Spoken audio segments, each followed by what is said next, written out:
Olá, queridos amigos, muita paz. Que a paz do nosso querido Mestre esteja em nossos corações. Que a espiritualidade amiga, boa, que nos ajuda nessa divulgação da doutrina espírita esteja conosco nesse instante, nos trazendo paz e luz no coração. Espero que todos estejam bem, porque hoje é dia de nós falarmos de Evangelho. Vamos falar do Evangelho segundo o Espiritismo, capítulo 5, Bem-aventurados os aflitos. E nós trazemos hoje aquela partezinha que é um texto do nosso querido Santo Agostinho, que ele nos apresenta o mal e o remédio. É certo que quando a gente está vivendo no mundo presente, é natural que pensemos na dor. Pensemos na dor, na aflição, do sofrimento. Pensemos nas angústias do dia a dia. Pensemos nos transtornos de vária ordem que estão aí assolando a sociedade e as pessoas. Pensemos nos nossos corações amargurados de tanta incúria, tanta injustiça. Pensemos nas dores que sofremos quando a decepção chega à nossa vida, abalando o nosso sistema emocional, a nossa crença, a nossa confiança. Nós sabemos disso. Sabemos que este é um mundo difícil de se viver. Sabemos que esse é um mundo extremamente complexo, onde o viver em paz e o viver em alegria é apenas uma quimera, porquanto, por mais que tentemos abafar dos nossos dias, dos nossos caminhos, eliminar aquela senda que possa nos encaminhar para caminhos tortuosos, lugares difíceis, a gente não consegue fazer isso ordinariamente, porque os desafios estão em toda a esquina. Por que será que a Terra é um vale de lágrimas? Por que será que nós temos aqui o sofrimento se espalhando de forma tão tão expressiva? Será que Deus, na sua infinita bondade, teria escolhido os espíritos da Terra para habitar em um lugar que seria tão cheio de atrativos e também, ao mesmo tempo, de tantas armadilhas? Armadilhas que seriam capazes de causar dor e ferir corações de maneira tão intensa? Talvez nós precisemos pensar um pouco a respeito disso. De fato, a Terra existe desafios aqui no planeta. Nós estamos vivendo um planeta extremamente complexo. Viver na Terra, viver no corpo, é algo difícil para qualquer ser, qualquer um. Os mais letrados, os menos letrados, todos têm, na medida do possível, que enfrentar determinados tipos de situações onde escolhas precisam ser feitas, onde caminhos precisam ser tomados, opções precisem ser aderidas, a gente precisa optar por aquele caminho e não o outro.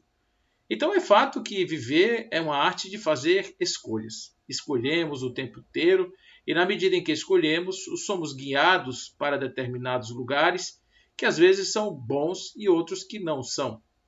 A primeira coisa que a gente precisa compreender é que na dinâmica da existência na Terra, nem tudo é determinado, nem tudo está sob a égide de um determinismo que obrigue-nos a seguir este e não aquele caminho. Muitas pessoas acham que a vida, de certa forma, segue um roteiro que foi pré-escrito e que, de certa forma, nós somos apenas atores vivendo a experiência da vida.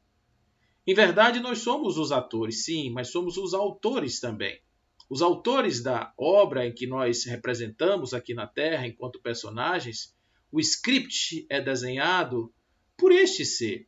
Diversas formas vão possibilitar a escritura desse script. De um certo modo, nós estamos condicionados nos meios em que vivemos, estamos condicionados no lugar em que nos inserimos para encarnar, na família, na sociedade, e todas essas variáveis vão impor sobre nós circunstâncias tais que poderão nos guiar para este ou aquele caminho, poderão nos levar a afirmar em nosso psiquismo, em nosso mundo mental, determinados tipos de valores que serão importantes para a tomada de decisão. A educação que recebemos, tudo isso faz parte desse compêndio, desse grande componente existencial que é o conteúdo da vida. o conteúdo das experiências vividas. Então, de fato, é que sempre temos que lembrar que esse ser humano que somos, ele é um ser sensível, sistêmico, ele está o tempo inteiro interagindo com o mundo, com o meio, com as coisas, formando ideias, tendo conclusões, tirando conclusões a respeito dos fatos presenciados.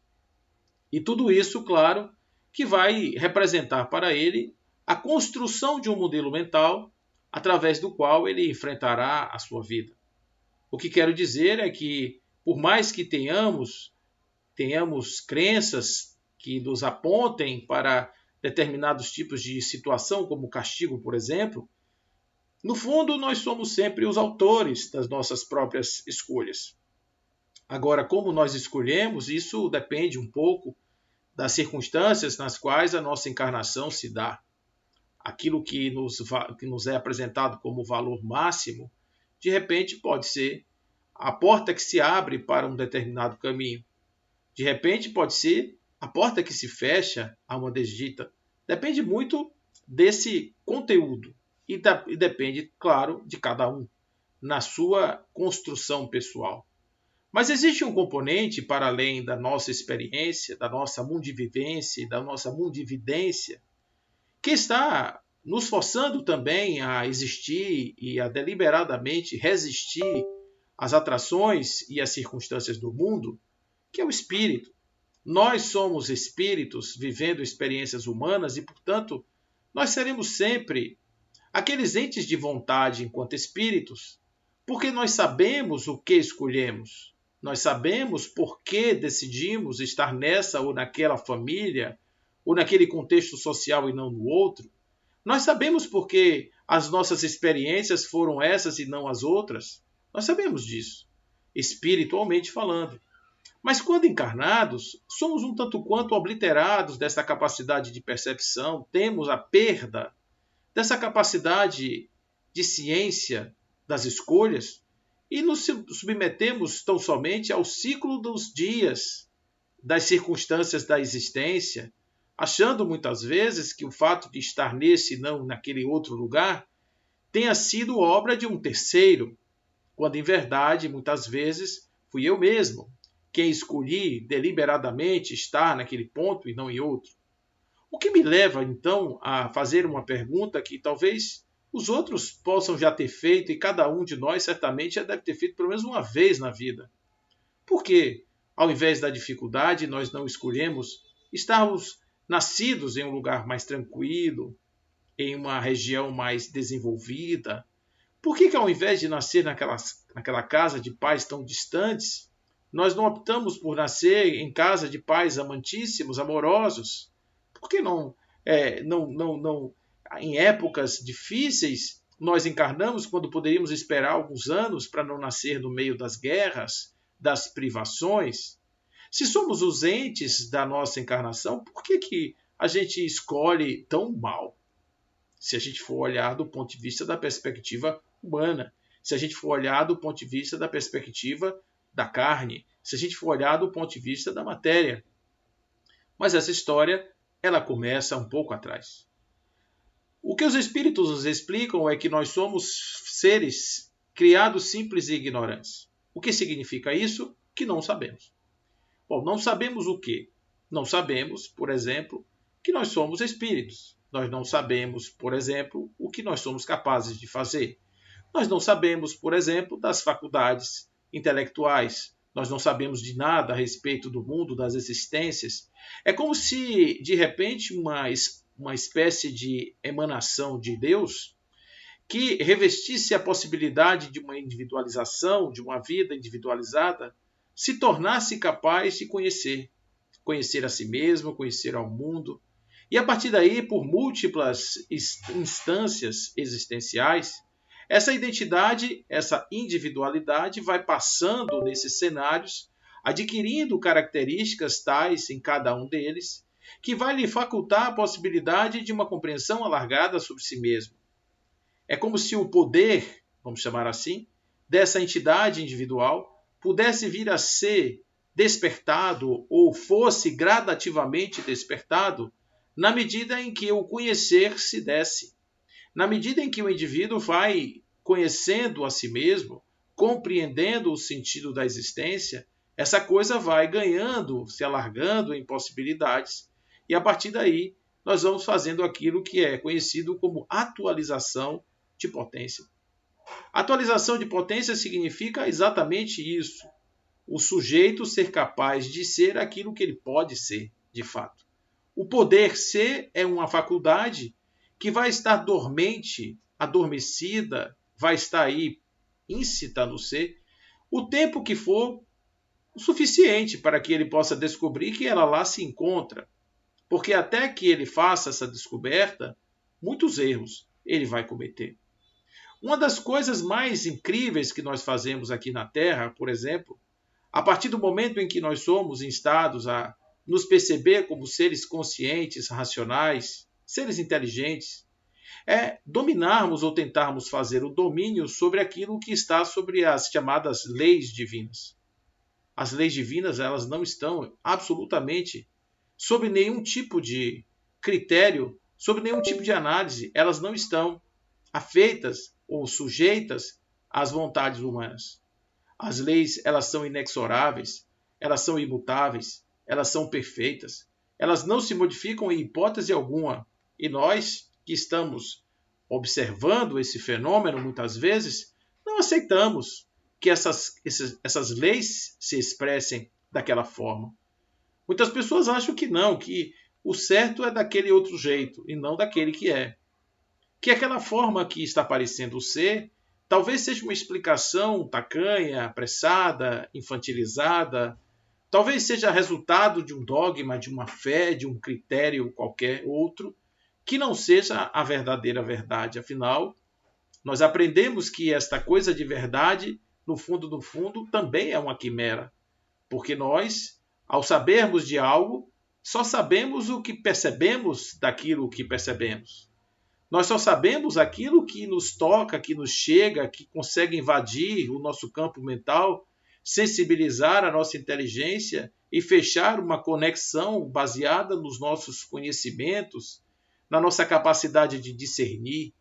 Então, a partir do momento em que a gente vê um determinado fenômeno, a gente apreende esse fenômeno em função das nossas capacidades, em função daquilo que nós possuímos. E isso se dá de forma diversa para o mesmo fenômeno. Pessoas diferentes que olham a mesma realidade têm percepções cognitivas completamente distintas. Não quer dizer que as percepções estejam equivocadas e que uma esteja certa, mas o que quer dizer é que quando olhamos algo, olhamos sob a ótica da percepção subjetiva, individual de cada um. Não estamos falando disso. Estamos falando de algo que subjaz, que é mais, que está para além, que emerge de, que passa e ultrapassa todas as nossas convenções subjetivas. Estamos falando da realidade como ela talvez se apresente. Um dos pontos importantes disso é Deus, por exemplo. A compreensão de Deus é altamente subjetiva, cheia de detalhes particulares, atributos que lhe são passados, que lhe são colocados apenas para melhorar o nosso entendimento e talvez aumentar um pouco as chances de sermos bem-sucedidos em acreditar naquilo mais do que em outra coisa. Então, de certa forma, quando falamos de leis naturais, estamos falando de uma compreensão que talvez esteja para além dos nossos sentidos, talvez esteja para além da nossa capacidade de discernimento. E por isso, talvez não sejamos capazes absolutamente de compreender aquilo que está diante de nós. E é justamente aí, nesse ponto, que está e que se figura essa ideia de que o homem, como um ser quimérico, ele tenta elaborar leis sobre leis, que ele não tem conhecimento, nem muito menos ele tem capacidade de modificação. Então, talvez o passo mais importante que nós devêssemos fazer aqui na Terra seria tentarmos, de alguma forma, compreender essas leis e nos submetermos a elas, já que elas são inexoráveis e imutáveis, não há o que fazer. Então, seria uma espécie de teimosia boba tentarmos demover ou derrogar aquilo que não pode ser derrogado, aquilo que não pode ser tirado. Talvez o mais certo seja nos submetermos a elas da forma que elas são, sem que elas precisem ser transformadas ou adaptadas ao nosso bel prazer, à nossa necessidade pessoal ou à nossa vontade. Talvez um dia nós tenhamos a capacidade de fazer isso, hoje ainda não. Hoje ainda estamos olhando a vida sob a perspectiva do personagem. Ainda estamos olhando a vida sob a perspectiva do ego. Ainda estamos olhando a vida sob a perspectiva da nossa mundividência atual, esquecendo, para nós que somos espíritas, que existe uma vida para além desta vida e existiu uma vida para quem desta vida. Nós somos viajores do tempo. Eu costumo dizer isso com muita frequência. Nós estamos aqui plantados numa experiência carnal, vivendo uma experiência evolutiva, portanto, sujeitos a todas as coisas dessa experiência, justamente com o fito de fazer com que essa individualidade que brota da simplicidade ignorante vá aprofundando seus conhecimentos a partir dos despertamentos. A partir do momento em que ele vai despertando a sua capacidade de conhecer, de perceber, de compreender, a partir do momento que ele vai alargando os seus horizontes do conhecimento, vai tomando mais contato com essa verdade natural e, portanto, vai se tornando um ser de maior harmonia com a natureza. Ele vai se tornando um ser mais harmônico com o campo geral. Então, quanto menos conhecimento, quanto mais ignorância ele tiver no seu campo, mais ele vai enfrentar dificuldades e dissabores em tentar entender os códigos da vida a partir dos seus parcos conhecimentos a respeito da existência dessas leis. Quanto mais ele tente compreender que a vida na Terra deva ser algo que, se ele tiver determinado comportamento, ele vai receber benesses. Se ele for uma pessoa, por exemplo, que frequente uma determinada entidade religiosa, ele deve estar protegido com uma espécie de véu. Se ele utiliza um livro como referência e sacraliza esse livro, talvez assim ele se torne alguém protegido para sempre. Então, se nós somos essas crianças que ingenuamente tentamos criar leis que não existem, é natural que quando aconteçam os despertamentos da alma, quando aconteçam os movimentos que fazem com que nós sejamos impelidos para o nosso autoconhecimento, para o aprofundamento do ser, quando surjam esses movimentos, é natural que a gente não os compreenda. É natural que a gente não compreenda isso que está aí posto. Então, a dor, quando chega na nossa vida, ela chega às vezes por uma escolha maldita, uma escolha mal feita, uma escolha que poderia ter sido outra. Se nós tivéssemos seguido o caminho A e não o caminho B, talvez não estivéssemos no lugar X que nós chegamos, tivéssemos ido a um lugar Y, que não quer dizer que seria também o melhor lugar.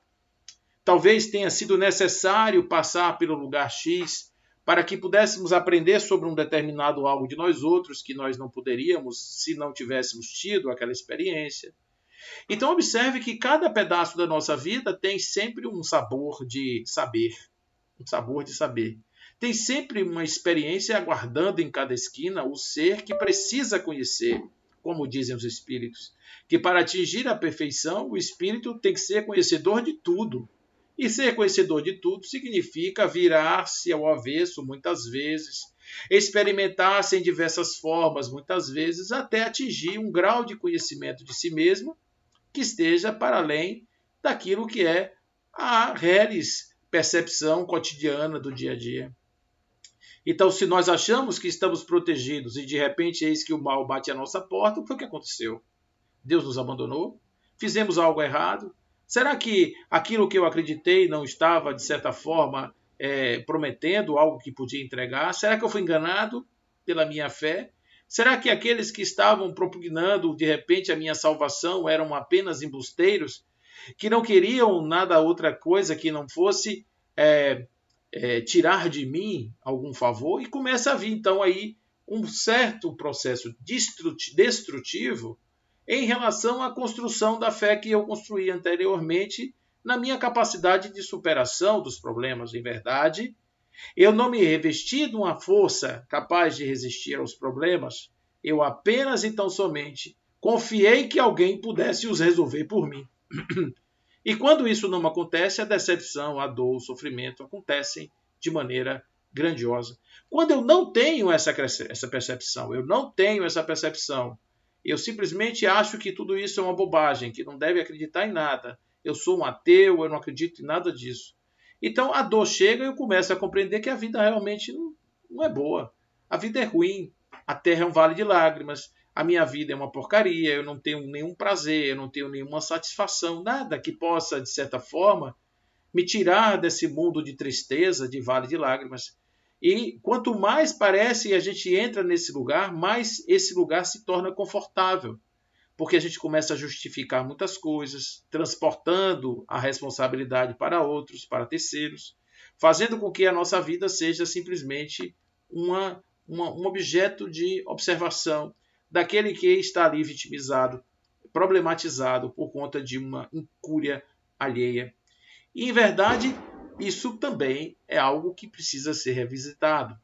Porque, independente daquilo que você, de certa forma, pensa a respeito da ocorrência das coisas na sua vida, é necessário, antes de tudo, ter uma postura diante delas. Qualquer que seja a coisa que lhe aconteça, você precisa ter uma postura diante daquilo que lhe acontece. Se de repente essa postura é altiva, essa postura é forte, vigorosa, provavelmente as superações serão sucessivas. Chamamos a isso de resiliência.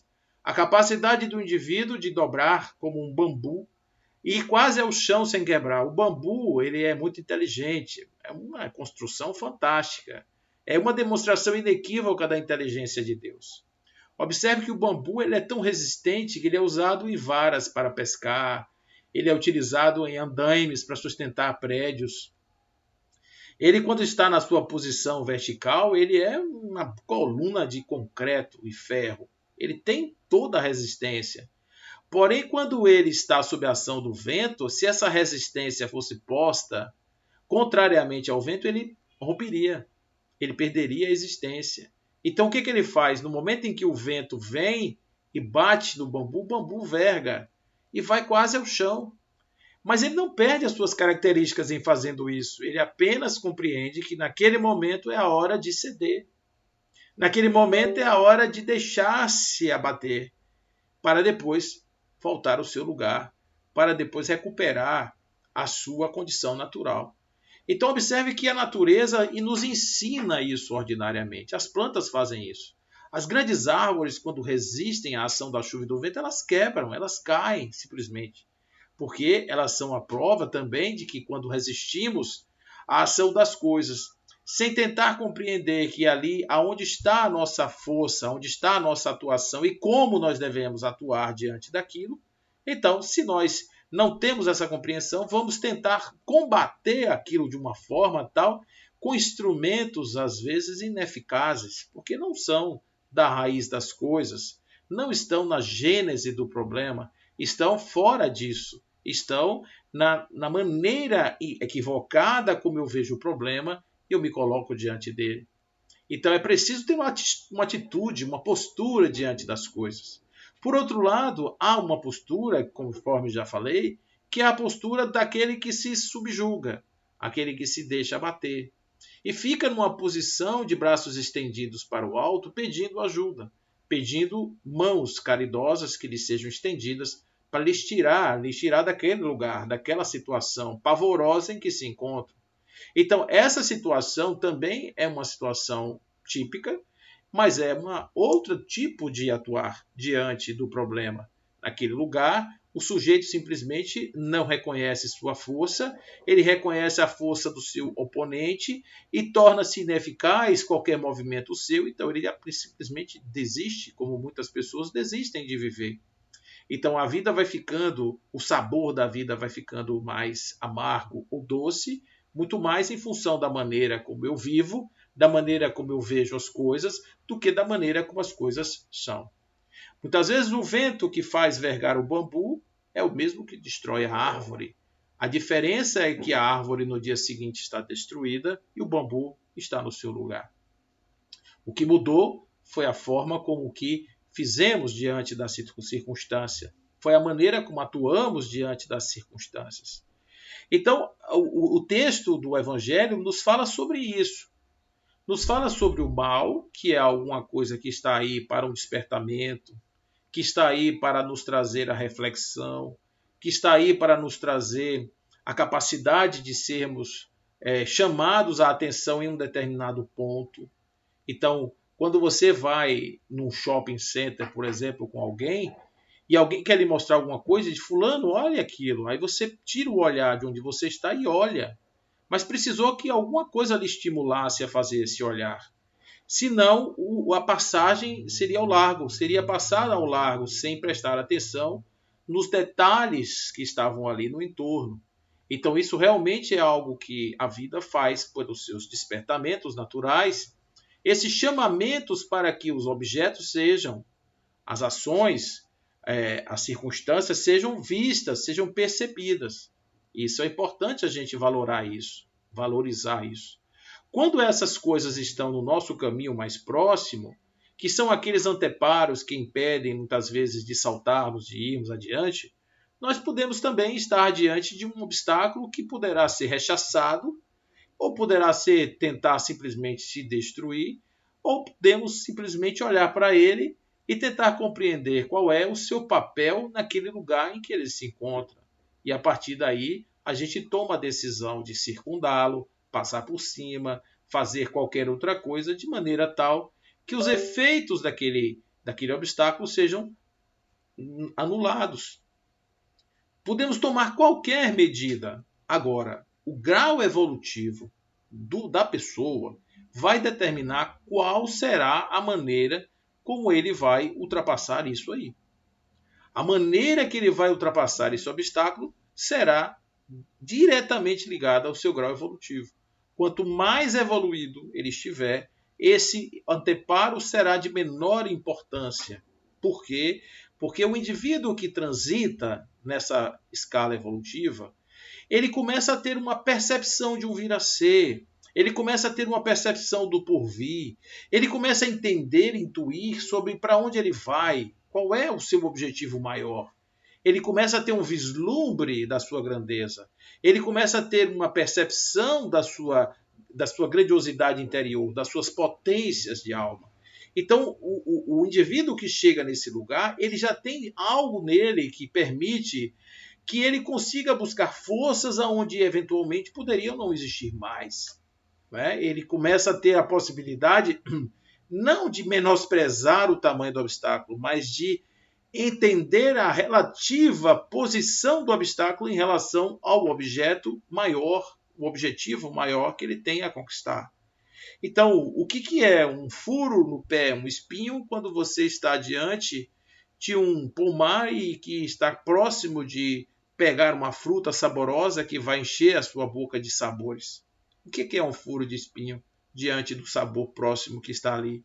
Quem deixaria de chegar a uma ilha no meio de um lago, simplesmente pela falta da possibilidade de nadar ou de encontrar um barco ou um bote para chegar até esta ilha, se nesta ilha houvesse algo que fosse interessante para ele? Quem evitaria? Um tesouro escondido na ilha. Quem evitaria passar ou ultrapassar o mar ou o rio que existe entre a terra e a ilha, simplesmente porque esse sujeito, essa pessoa, viu naquele lugar algo maior do que o obstáculo a ser transposto? Então, o nosso querido Santo Agostinho está aqui nos dizendo de que é um instrumento fundamental para que nós construamos essa possibilidade de superação, é a fé. E ele chama a fé o remédio. O que é o mal? O que chamamos de mal? O mal é tudo aquilo que nos causa desconforto. O mal é tudo aquilo que nos causa dor. O mal é tudo aquilo que nos causa sofrimento. O mal é tudo aquilo que nos causa, de certa forma, repugnância. Isso é o mal. O que seria o remédio a esse mal? Seria algo que pudesse mudar a postura do sujeito diante do mal. Então, se eu não posso debelar o mal porque o mal faz parte do mundo, eu posso mudar a mim mesmo diante do mal e tornar-me maior do que ele, de uma forma tal que eu consiga superá-lo em muito nas minhas possibilidades. Eu consiga ter a força de soerguimento sobre este mal, que faz com que eu seja capaz de ultrapassar as minhas limitações diante daquilo que me foi colocado. Então, quando estamos percebendo que, de certa forma, situações difíceis nos foram colocadas, a sugestão do nosso companheiro Agostinho é que a gente agradeça. Pode um negócio desse? Diferentemente do que fazemos. Nós maldizemos muitas vezes. Então, quando os espíritos são perguntados sobre qual que seria a melhor ou a pior prova, se a riqueza ou a pobreza, eles vão dizer que as duas são iguais em termos de dificuldade. Porque enquanto a riqueza leva o indivíduo a abusar das suas más inclinações, a pobreza leva o indivíduo a maldizer a providência. Então isso realmente é algo que desestabiliza, vamos dizer assim, a condição do sujeito diante da sua normalidade ou da sua conexão com Deus. Porque em estado de pobreza absoluta, ele pode chegar numa situação de odiar, inclusive, a divindade, perder qualquer conexão com a possibilidade de superação através da fé.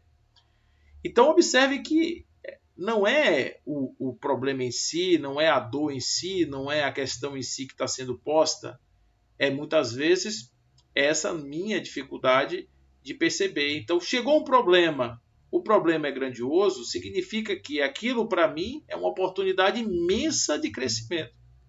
O indivíduo está olhando o quê? O problema, a vida presente? Não, porque a vida presente está impactada pelo problema. Pode ser um problema de saúde, pode ser um problema econômico, pode ser um problema material qualquer. O indivíduo está impactado ali, ele não consegue andar mais do que ele estava andando. Se ele era milionário, de repente agora ele está sem nada, então ele está impactado. Ele vai ter que rever sua vida, vai ter que rever seus conceitos, vai ter que mudar os seus hábitos, ele vai ter que fazer uma série de coisas que vão ser necessárias para que ele possa, então, reduzir os impactos daquela ação sobre ele. Porque observe que toda vez que estamos diante de um empecilho qualquer, o nosso conflito é do empecilho com as nossas expectativas em relação à continuidade da vida. Então, o indivíduo pode muito bem baixar as suas expectativas, baixar as suas circunstâncias, e à medida em que ele torne desimportante aquilo que ocorreu, aquilo desaparece. Então, era um problema econômico. De repente, o sujeito fez um downgrade na sua vida, aquele problema deixou de existir. Ele vai simplesmente agora ser menos impactado por questões econômicas, porque as suas aspirações materiais foram reduzidas. Então, observe que tem maneiras de se lidar com a vida. Então, ele pede que a gente agradeça, porque é a oportunidade de crescimento, é a oportunidade de aprendizado, é a oportunidade de melhoria que está sempre nos sendo colocado pela vida ordinariamente. Então, o remédio para lidar com os males do mundo é a fé, segundo Agostinho. Porque a partir da fé, nós começamos a construir uma visão do porvir. Essa visão do porvir não é uma visão quimérica, ilusória, uma visão dogmática, não, uma visão real. Para fazer isso, nós precisamos acreditar em algo que esteja para além da nossa possibilidade aqui do dia a dia.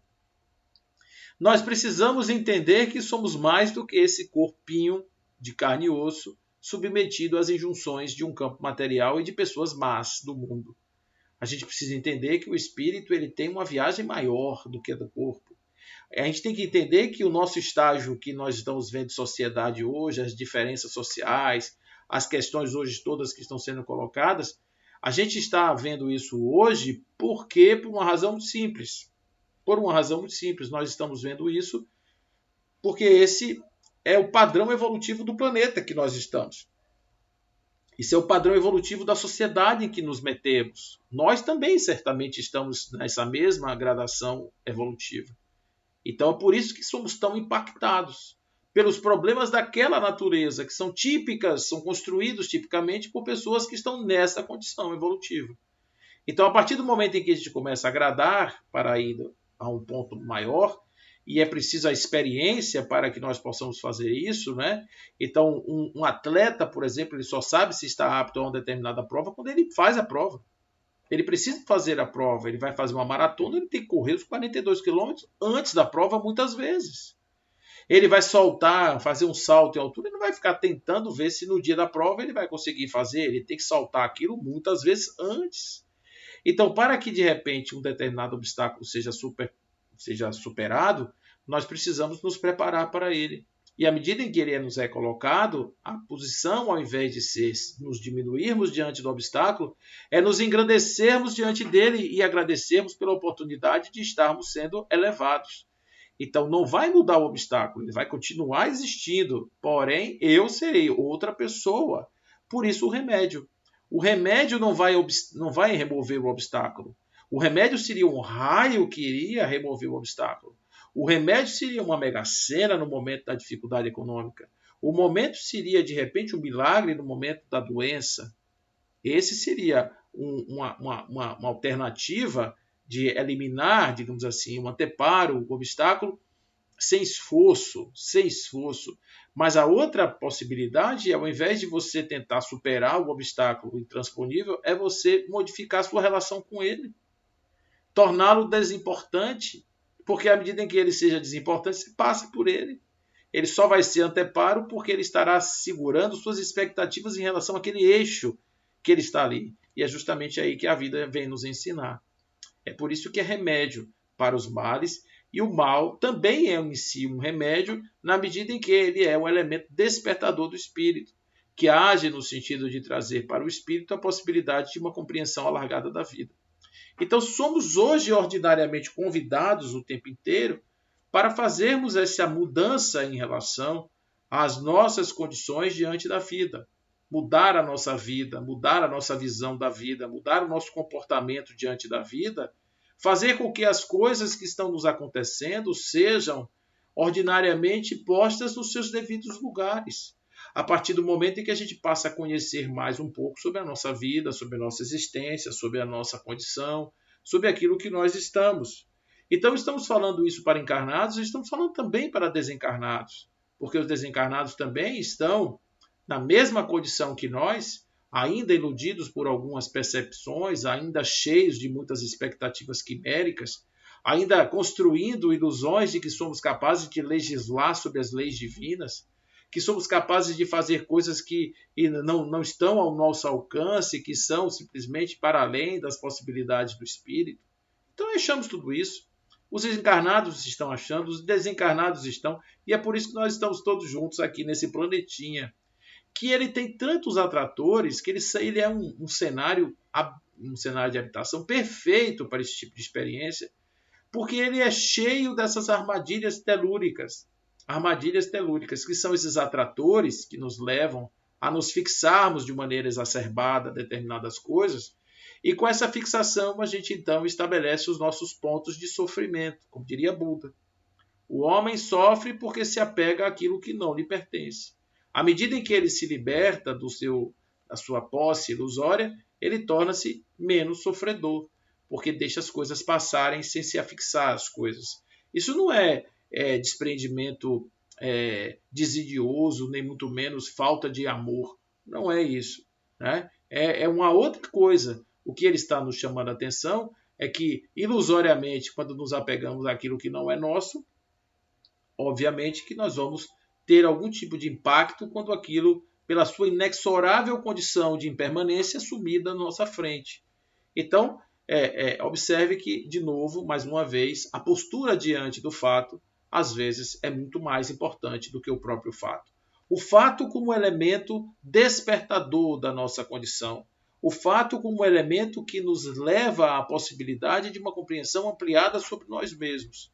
E é claro que o desdobramento disso, que as coisas que nós vamos fazer, tudo isso vai estar em consonância aí com a nossa condição e a nossa situação diante daquilo que nos foi ofertado. Então, o remédio, portanto, trazido aqui pelo nosso querido Agostinho, é a fé. A fé é uma fé infalível, né?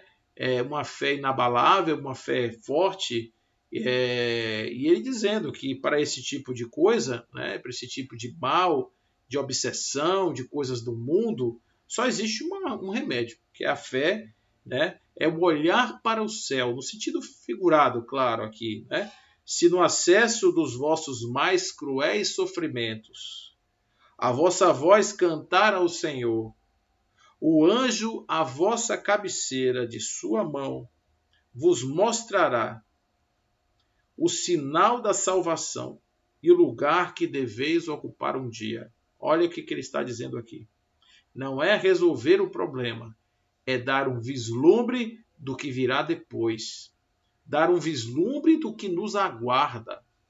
E aí a gente fica pensando assim, gente, olha, essa discussão é discussão antiga, né? Quando Nietzsche, por exemplo, falava do niilismo, ele falava desse tipo de niilismo, não era do niilismo, se tem alguma coisa depois ou não, porque isso para ele não tinha a menor. Isso era uma ilusão.